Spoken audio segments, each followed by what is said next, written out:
ዓለም የጨዋታ ሜዳ ናት። አንተ ወይ ተጫዋች ነህ አለበለዚያ መጫወቻ ነህ። ይህ አባባል ለብዙዎቻችሁ ሊከብድ ይችላል፣ ግን እውነታው ይሄ ነው። ባለፉት 2 ቪዲዮዎች ስለ The 40 Laws of Power መጽሐፍ ብዙ ህጎችን አይተናል። ዛሬ ደግሞ የዚህን ተከታታይ ቪዲዮ እና የመጨረሻውንና እጅግ ወሳኝ የሆኑትን 18 ህጎች እንመለከታለን። አይ ሆፕ የመጀመሪያውን ክፍልና ሁለተኛውን ክፍል እንዳያችሁት፣ ያንን ካላያችሁት በመጀመሪያ ያንን ክፍል እንድታዩ ትነግራችኋለሁ። ካለበለዚያ ዛሬ የማወራውን ነገር አትረዱ። እነዚህ ህጎች ሰዎችን እንዴት ማስተዳደር እንዳለባችሁ ብቻ ሳይሆን በዙሪያችሁ ያሉ ሰዎችን እናንተን ማኒፑሌት እንዳያረጓችሁ ወይም እንዳይጠቀሙባችሁ እንዴት መጠቀቅ እንዳለባችሁ የሚያስተምሩ ናቸው። ቪዲዮ ረጅም ነው፣ ግን እያንዳንዱ ደቂቃ ስለ ሰው ሳይኮሎጂ አዲስ እውቀት ይጨምራላችሁ። ቃላው እንደሰን እባላለሁ። ወደ ዩቲዩብ ትምህርታዊና ጠቃሚ ነገሮችን ለማግኘት ሲመጡ ከሆነ ቶቲያ ትክክለኛው ቦታ ላይ ናቸው ያላችሁት። ቶቲያም ትክክለኛው ቦታ ነው። ይህንን ቻናል ሰብስክራይብ በማድረግ ቀጣይ ዲዛይን ቪዲዮ ሲለቀቅ እንዳያመልጣችሁ የደወል ምልክቱን መጫናችሁን አትርሱ። አሁን ቀጥታ ወደ ህጎቹ እንሂድ። ከመጀመሪያው ህግ ነው የምንጀምረው። ህግ 1 የሚለው never outshine the master፣ መሪን ፈጽሞ አትብለጠው። ይህ መጽሐፍ ውስጥ ያለው አንደኛውና ዋነኛው ህግ ይሄ ነው። ብዙ ሰዎች ያውቁታል። ብዙ ጊዜ ስራ ስንጀምር ወይም የሆነ ቦታ ስንቀጠር ምን ያህል ጎበዝ እንደሆነ ለአለቆቻችን ወይም ለመሪዎቻችን ለማሳየት እንጠራለን። ይህ ግን አደገኛ እንቅስቃሴ ነው። መሪ ከሱ በላይ ጎበዝና ብልጥ እንደው ከተሰማው ኢንሴኪዩር ይሆናል፣ ፍርሃት ይፈጠርበታል፣ ስልጣኑን የምትነጥቀው ይመስለዋል። ስለዚህ መሪ ሁል ጊዜ ከአንተ በላይ ብልህ እንደሆነ እንዲሰማው አድርገው። ያንተን ስኬት የእሱ ስኬት አስመስለ ማቅረብ መቻል አለብህ። አንድ ምሳሌ ልንገራችሁ፣ እዚህ መጽሐፍ ላይ ከጠቀሰው ከዚህ ህግ ጋር አያይዞ። የፈረንሳዊ ንጉስ ሉዊስ 14ኛው በነበረበት ጊዜ የቆየ ታሪክ ነው። የገንዘብ ሚኒስቴሩ የነበረው ኒኮላስ ፉኬት ንጉሱን ለማስደሰት ብሎ እጅግ ውድ የሆኑ ድግሶችን ያዘጋጃል፣ ውድ የሆኑ ነገሮችን ያዘጋጅ ነበር። ንጉሱ ግን ይህ ሰውዬ ከኔ በላይ ባለሀብትና ተደናቂ ሊሆን ነው ብሎ ስለፈራ በማግስቱ ለእስር ነው የዳረገው። ስህተቱ ምን መሰላችሁ? መሪውን መብለጡ ነው። ከሱ በላይ ልታይ ማለቱ ነው ትልቁ ችግሩ። 6ኛው ህግ ላይ ስንመጣ court attention at all cost፣ በማንኛውም ዋጋ የሰዎችን ትኩረት ሳብ። በዚህ ዓለም ላይ ኢንቪዚብል ወይም የማይታይ መሆን ሞት ነው። ሰዎች ለማያውቁት ነገር ቦታ አይሰጡም። ስለዚህ ስም ጥሩም ይሁን መጥፎ ትኩረት ግን ማግኘት አለብህ። በግርግር ውስጥ እንድትዋጥ አትፍቀድ ለራስ። ትኩረት ለመሳብ ኮንትሮቨርሲ ወይም አነጋጋሪ ነገሮችን ተጠቀም። ሰዎች ስለ አንተ እንዲያወሩ አድርግ። ምንም አይነት ፐብሊሲቲ፣ ጥሩም ፐብሊሲቲ ይሁን መጥፎም፣ ብቻ ፐብሊሲቲ አሪፍ ነው የሚባል ነገር አለ። ትኩረት የኃይል መጀመሪያ ነው። አንዳንድ ሰዎች የማይሆን ነገር ይሰሩና ትኩረት ለመሳብ ከዛ አካሄዳቸውን ይቀይራሉ፣ አንዴ የሚፈልጉትን ነገር ካሳኩ በኋላ። 8ኛው ህግ የሚለው make other people come to you, use bait if necessary፣ ሰዎች ወደ አንተ እንዲመጡ አድርግ፣ ካስፈለገ ማጥመጃ ተጠቀም። አንድ ሰው የሆነ ነገር እንዲያደርግ ስታስገድደው እሱ ነው ሁኔታውን የሚቆጣጠረው። አንተ ግን እሱ ወደ አንተ እንዲመጣ ካደረግ አንተ ነህ ኮንትሮል የምታደርገው። ለዚህ ደግሞ ማጥመጃ ወይም ቤት ተጠቀም። ልክ አሳ ስናጠምድ እንደምናደርገው ማጥመጃው ላይ የሆነ የሚበላ ነገር ታደርጋላችሁ። ከዛ ያንን ለማግኘት ሲመጡ ትይዟቸዋላችሁ። ጥቅማ ጥቅም ሊሆን ይችላል ወይም ትልቅ ተስፋ ስጣቸው። እሱ ወደ አንተ ሲመጣ የራሱን እቅድ ይረሳል፣ አንተ ወዳዘጋጀኸው ወጥመድ ይገባል። ሁሉ ጊዜ አግሬሰር ከመሆን አግሬሲቭ ሆኑ የሆኑ ነገሮችን ዶሚኔት ከማድረግ ሁኔታዎችን ዶሚኔት ከማድረግ ይልቅ ማኒፕሌተር መሆን ያዋጣል። እንዴት አድርጋችሁ ሰዎች እንደምትጠቀሙባቸው ማወቅ። 9ኛው ህግ ላይ ደርሰናል። 9ኛው ህግ የሚለው win through your actions never through arguments፣ በድርጊትህ እንጂ በክርክር አታሸንፍ። በክርክር የምታገኘው ድል ግዛዊ ነው። ያሸነፍከው ሰው በውስጡ ቂም ይይዝብሃል። ምክንያቱም የሰውን ልጅ ኢጎ ነክተሃል። ኢጎ ከዚህ በፊት አይተናል ምን ማለት እንደሆነ። በኩራትና በትዕቢት መካከል ያለ ነገር ነው፣ የቆሸሸ ማንነታችን ማለት ነው። ይልቁንም በድርጊትህ አሳያቸው። ምንም ሳትናገር ውጤቱን አሳይ። ያኔ ሰዎች ያለምንም ቅሬታ ይስማማሉ። ክርክር ድክመት ነው፣ ድርጊት ግን ኃይል ነው። 14ኛው ህግ የሚለው pose as a friend, work as a spy። እንደ ጓደኛ ቅረብ፣ ግን እንደ ሰላይ መረጃ ሰብስብ። ስለ ጠላት ወይም ስለ ተፎካካሪ መረጃ ማግኘት ለስኬት ግማሽ መንገድ እንደያይት መቁጠር መቻል አለብህ። ግን ይህንን መረጃ በግልጽ መጠየቃችን ምክንያቱም አያምኑም። ስለዚህ እንደ ጓደኛ ሆነ መቅረብ ጥበብ ነው። ሰዎች ዘና ሲሉ እና እንደ ጓደኛ እንደሆንክ ሲያስቡ ሚስጥራቸውን ያወጣሉ። በየማሉ ትናንሽ ጥያቄዎች ጣል እያደረግ የሰዎችን ድክመትና ዓላማ ታጠናለህ። መረጃ ወይም ኢንፎርሜሽን የዘመኑ ትልቁ መሳሪያ ነው የሚባለው ለዚህ ነው። 16ኛው ህግ ላይ ደርሰናል። 16ኛው ህግ የሚለው use absence to increase respect and honor። ክብርን ለመጨመር አልፎ አልፎ መቅረትን ተጠቀም። ይህ ህግ ከስካርሲቲ ወይም ከእጥረት ህግ ጋር የተያያዘ ሁሉ ጊዜ የምትገኝ ከሆነ ዋጋ ይቀንሳል፣ ሰዎች ይለምደዋል፣ ንቀትም ይጀምራሉ። አንዴ በሆነ ቡድን ወይም በሆነ ስራ ውስጥ ስምን ካስጠራ በኋላ ለተወሰነ ጊዜ ተሰዋል። ያኔ ሰዎች ስላንተ ማውራትና ናፍቆት ይጀምራሉ። ሰፕላይ እና ዲማንድ እንደሚባለው ማለት ነው። ቤዚክ ኢኮኖሚክስ ነው። የሆነ ነገር ባነሰ ቁጥር ዋጋው ይጨምራል። የሆነ እቃ ገበያው ላይ በቀላሉ ብናገኘው ዋጋው ይወርዳል። 17ኛው ህግ keep others in suspense terror, cultivate an air of unpredictability። ሰዎችን በስጋት ውስጥ እንዲቆዩ አደርጋቸው። የማይገመት ባህሪ ይኖር። ሰዎች ሌላውን ሰው ካቴጎራይዝ ማድረግ ይወዳሉ፣ መገመት ይወዳሉ። ይሄ ሰውዬ እንዲህ ነው የሚያደርገው ብለው ካወቁ አንተን ለመቆጣጠር ቀላል ይሆንላቸዋል። አንተ ግን በየመሃሉ የማይገመት ወይም unpredictable የሆኑ ነገሮችን አድርግ። ምክንያቱ ያልታወቀ ውሳኔዎችን ወስን። ምክንያቱ ያልታወቀ ድርጊቶችን፣ አክሽኖችን ፈጽም። ይህ ሰዎች ግራ ያጋባቸዋል፣ ይፈራዋል። አንተን ለማጥራት ሲሞክሩ ጉልበታቸውን ይጨርሳሉ። ኮንሲስተንት የሆነ ባህሪ እና ፐርፐዝ አትከተል። ሁሌ ሰዎች በስጋት ውስጥ እንዲቆዩ አድርጋቸው ነው። 21ኛው ህግ play a sucker to catch a sucker, seem dumber than your mark። ሞኝን ለመያዝ አንተ ሞኝ መስለ መቅረብ መቻል አለብህ። ማንም ሰው ከሱ በላይ ብልጥ የሆነ ሰው ይፈራል። ስለዚህ ሰዎች አንተ እንዳይጠረጥሩ ከፈለግ ከነሱ በላይ ሞኝ ወይም ብዙም የማታውቅ መስለ መቅረብ መቻል አለብህ። ዓላማው እነሱ ካንተ በላይ ስማርት እንደሆኑ እንዲያስቡ ማድረግ ነው። ያኔ ሰዎች ይሄ ምስኪን ይሄ ምን ያደርገኛል ምናምን ብለው ማሰብ ይጀምራሉ። ብዙም ትኩረት አይሰጡም፣ ጥበቃቸውን ያላላሉ። አንተ ግን በዛ ዝምታ ውስጥ ሆነ ሁኔታዎችን ትቆጣጠራለህ።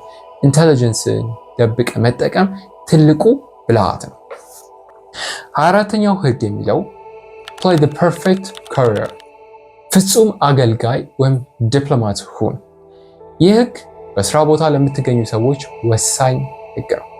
በቤተ መንግስቱ ይሁን በዘመናዊ ቢሮ ውስጥም ይሁን በየትኛውም ቦታ ስልጣን የሚይዙ ሰዎች ጎበዝ ሰራተኞች ብቻ አይደሉም፣ ይልቁንም የፖለቲካውን ጨዋታ የሚያውቁት ናቸው። ፍጹም ኮርቲየር ማለት ለማንም ክፋት የማያሳይ፣ መሪውን የሚያሞካሽ፣ በጨዋነት ተጽዕኖ የሚያሳድር እና ራሱን ከግጭት የሚከላከል ሰው ነው።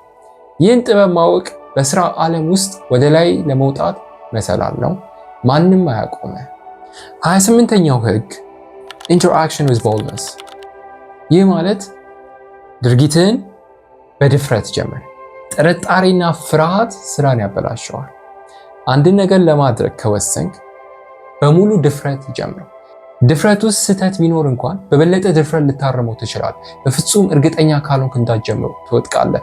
ሰዎች ደፋር ሰዎችን ያከብራሉ፣ ፈሪዎች ግን ይንቃሉ።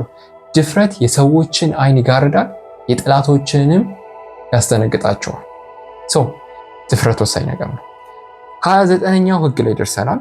29ኛው ህግ plan all the way to the end፣ እስከ መጨረሻው ድረስ እቅድ ይኖር።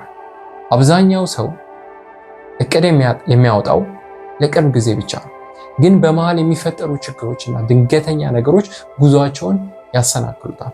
ብልህ ሰው ግን እስከ መጨረሻው ኢንድ ጌም ድረስ ያቅዳል፣ ያስባል። ሊመጡ ይችላል ብሎ የሚያስባቸው መሰናክሎች ቀድሞ ይገምታል። መጨረሻውን ካወቅ በመሃል በሚፈጠሩ ስሜቶች አትሸነፍም።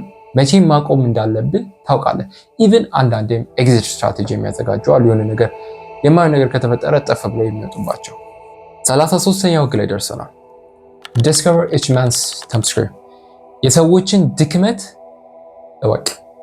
እያንዳንዱ ሰው ድክመት አለው። ከዚህ በፊት አይተናል ይህንን ነገር። ጨዋታው ያንን ድክመት አለማሳየት ነው፣ መሸፈን ነው። ይሄ ድክመት ኢንሴኩሪቲ፣ ስሜታዊነት ወይም ምስጢራዊ ፍላጎት ሊሆን ይችላል። አንድ የሰውን ድክመት ካወቅ ያንን ሰው መቆጣጠር ትችላለህ። ልክ እንደ ቁልፍ ተጠቀምበት። ስትፈልግ ትከፍተዋለህ፣ ስትፈልግ ትዘጋዋለህ። የሰዎችን ድክመት ለማወቅ እነሱ በስሜት ውስጥ ሲሆኑ ተመልከታቸው፣ ወይም ስለ ሕፃንነታቸው እንዲያወሩ አርጋቸው ነው። 34ኛው ህግ Be royal in your own fashion, act like a king to be treated like a woman. እንደ ንጉስ ሁን፣ ሰዎችም እንደ ንጉስ ትሪት ያደርጓል። ሰዎች አንተ ለራስህ የምትሰጠውን ዋጋ ነው የሚሰጡ። አንተ ራስን ዝቅ ካደረግ ሰዎችም ይንቁሃል። እንደ ንጉስ በራስ መተማመን ይኖር። የምትሄድበት፣ የምትናገርበት እና የምትለብሰው ነገር ሁሉ ኦቶሪቲ ወይም ስልጣን እንዳለ የሚያሳይ መሆን መቻል አለበት። ራሱን የሚያከብር ሰው ዓለም ታከብረዋለች። ግን ለረጅም ጊዜ ኮመን ከሆንክ ሰዎች ዲስሪስፔክት ያደርጉሃል። 36ኛው ህግ ላይ ደርሰናል። 36ኛው ህግ የሚለው distant things you can't have, ignoring them is the best revenge. ልታገኘው የማትችላቸውን ነገሮች ናቃቸው። ባለፈውም ይህ ነገር ለማየት ሞክረናል። በሌላኛው ህግ ላይ ሰዎች አንዴ ማሸነፍ ከጀመሩ በኋላ ይስገበገባሉ ብለናል። ሁሉም እኔ ወስደዋለሁ፣ ለእኔ ይገባኛል ብለው መምጣት ይጀምራሉ። ማወቅ ያለብን ነገር ሁሉንም ነገር ልንወስድ አንችልም። የምናጣቸው ብዙ ነገሮች አሉ። ይህንን የምናጣቸውን ነገሮች ደግሞ ለማጣት መዘጋጀት መቻል አለብን። ህመምን ማስወገድ አትችሉም፣ ግን ስቃይ ግን ኦፕሽናል ነው፣ የምርጫ ጉዳይ ነው። አንድን ትንሽ ነገር ትኩረት በሰጠው ቁጥር ችግሩ እየገዘፈ ይሄዳል። ጠላት ትኩረት እንዲሰጠው ይፈልጋል። አንተ ትኩረት ካልሰጠኸው ግን እሱም ዋጋ ያጣል። ስለዚህ ልታገኘው የማትችለውን ነገር አያስፈልገኝም ብለህ ናቀው። ችላ ማለት ወይም ኢግኖር ማድረግ ትልቁ በቀል ነው። 37ኛው ህግ create compelling spectacles ምን ማለት ነው? ማራኪ ትርኢቶችን አሳይ።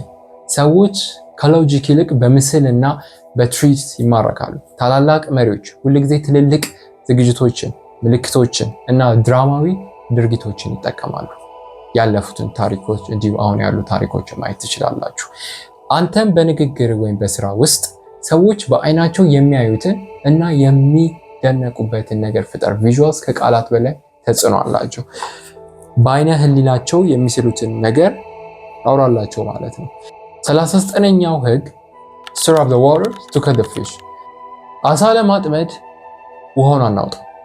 ጠላትህ በቁጣ ውስጥ እንዲሆን ካደረግከው እሱ ይሸነፋል። አንተ ግን ሁል ጊዜ ረጋ ማለት አለብህ። ጠላትህ እንዲቆጣ የሚያደርገው ነገር አጥና። እሱ በስሜት ሲነዳ ስህተት ይሰራል። ያኔ አንተ በቀላሉ ታሸንፈዋለህ። ኢሞሽን ስታቢሊቲ የአንተ ትልቁ ጥንካሬ መሆን መቻል አለበት። 40ኛው ህግ ላይ ደርሰናል። 40ኛው ህግ የሚለው avoid stepping into a grand mansion። በታላቅ ሰው ጥላ ስር አትሁን። አባትህ ወይም የቀደመ መሪ በጣም ስኬታማ ከነበረ እሱ ለመተካት አትሞክር። እሱን ሪፕሊኬት አታርገው። ምክንያቱም ሰዎች ሁሉ ጊዜ ከእሱ ጋር ያወዳደረዋል።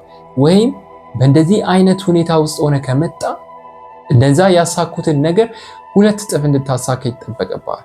የራስን መንገድ ፍጠር። የድሮውን ስኬት አፈራስ። የራስን አዲስ ዝና ገንባ። በሌላ ሰው ጥላ ስር መሆን እንድትገታ ያደርጋል። ጉዞውን ያስተጋግሉብሃል። የራስን ማንነት፣ የራስን ስም፣ የራስን አቺቭመንት ፍጠር ወይም ገንባ። በፍጹም በሌሎች ሰዎች ጥላ ስር አትሆን ነው። 42ኛው ህግ ላይ strike the shepherd and the sheep will scatter። እረኛውን ምታው፣ በጎቹ ይበተናሉ። በማንኛውም ቡድን ውስጥ ችግር የሚፈጥር አንድ ዋና ሰው አለ። ያንን ሰው ለይተህ ካላጠፋው ችግሩ ይቀጥላል። የቡድኑ መሪ ወይም አነሳሽ ለይተህ ምታው። እሱ ሲጠፋ ተከታዮቹ ግራ ይጋባሉ፣ ይበታተናሉ። በትንንሽ ሰዎች ላይ ጊዜን አታጥፋ፣ ዋናውን ምንጭ አጥቃው። ምናልባት ይሄ ግን በራሴ በግሌ ሳየው የማፊያና የካርቴል ቡድኖች ላይ ይሄ ህግ አይሰራም። ምክንያቱም ለመሰላችሁ ለምሳሌ እላይ ዋናውን ብትመቱትም ከውስጥ ብጥብጥ መፈጠሩ አይቀርም። ጭራሽ ሌላ ከባድ ችግር ሊፈጠር ይችላል። ይሄ ህግ የሚሰራው ኮልት ላይክ ፎሎዊንግ አላቸው ነው ማለት ሎጂካል ባልሆነ መንገድ ተከታዮች ያላቸው ቡድኖች ነው። ስለ ኮልት የባለፈው ክፍል ላይ አይተናል። እሱን ይዩት። እላይ ያለውን ስትመታው ከስር ያለው ምንም ስለማያውቅ እንደፈለክ ሪሼፕ ታደርገዋለህ። በአጠቃላይ 18 ህጎቹ እነዚህ ናቸው የቀሩን። እንግዲህ The 40 Laws of Power መጽሐፍ ቆይታችን በዚህ ይጠናቀቃል። 3 ተከታታይ ክፍሎች አዘጋጅተን አቅርበንላችኋል። እነዚህ ህጎች በሙሉ አንድ የሚያመሳስላቸው ነገር አለ። እሱም አዌርነስ ነው። ዓለም ሁልጊዜም የፖለቲካና የኃይል ሽኩቻ ያለበት ቦታ ነው።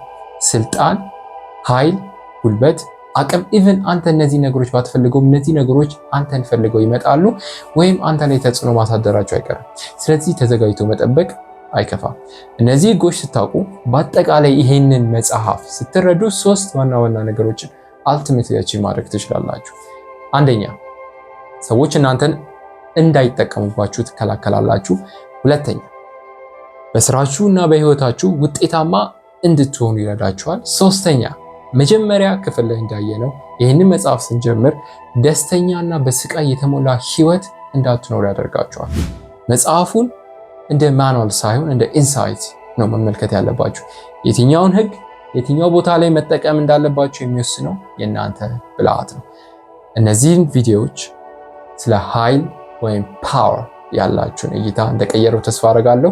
ያለፉትን 2 ተከታታይ ቪዲዮዎች ካላያችሁ እንድታዩቸው በድጋሚ ላስታውሳችሁ እወዳለሁ። እዚህ ስክሪን ላይ ማስቀምጥላችኋለሁ። አብራችሁን እስከ መጨረሻው ድረስ ስለነበራችሁ አመሰግናለሁ። ቪዲዮን ከወደዳችሁትና ጠቃሚ ነገር ካገኛችሁት ላይክ እና ሼር ማድረጋችሁን አትርሱ። ኦቶቴን ሰብስክራይብ ያላደረጋችሁ ደግሞ ሰብስክራይብ በማድረግ ቀጣይ እንደዚህ አይነት ቪዲዮ ሲለቀቁ እንዳያመልጣችሁ የደወል ምልክቱን መጫናችሁን አትርሱ። ዛሬ ግን ስለ 48ቱ ህጎች ያላችሁን አጠቃላይ አስተያየት ኮሜንት ላይ ብታጋሩን ደስ ይለናል። በአጠቃላይ ስለ 48ቱ የኃይል ህጎች የነበረን ቆይታ በዚሁ ይጠናቀቃል። በቀጣይ ቪዲዮ በሌላ አጓጊ ርዕስ እስከምንገናኝ ድረስ ቻው።